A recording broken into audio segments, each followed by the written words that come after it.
আমি তো একজন নারী, নারীদের জন্য আমরা কেমন বাংলাদেশ চাই, কতটা নিরাপদ বাংলাদেশ চাই, তাদের কর্মক্ষম করার জন্য, স্বনির্ভর বাংলাদেশ গড়ে তোলার জন্য রাজনীতিটারও একটা লম্বা সংগ্রামের পথ।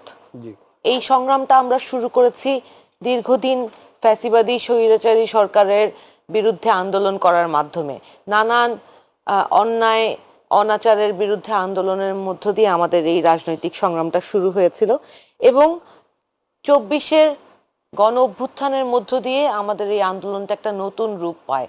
আমরা বাংলাদেশটাকে নতুনভাবে ফ্যাসিবাদী কাঠামো বিলুপ্ত করে গড়ে তোলার একটা আশা আকাঙ্ক্ষা জাগ্রত হয়েছিল এবং এরই মধ্য দিয়ে জাতীয় নাগরিক পার্টির আত্মপ্রকাশ ঘটে এবং আমরা 24 দফা একটি ইশতেহার দিয়েছি। এটা আমাদের দলীয় ইশতেহার।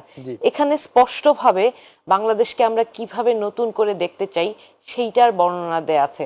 ধরেন, আমি তো একজন নারী, নারীদের জন্য আমরা কেমন বাংলাদেশ চাই, কতটা নিরাপদ বাংলাদেশ চাই, তাদের কর্মক্ষম করার জন্য, স্বনির্ভর বাংলাদেশ গড়ে তোলার জন্য কতটুকু পরিকল্পনা আমাদের আছে, এই 24 দফা যদি একটা বার কেউ পড়ে তাহলে তারা বুঝতে পারবে যে আমাদের যেই নতুন বাংলাদেশ গড়ার যে প্ল্যান, সেইটা unique and better than any other party.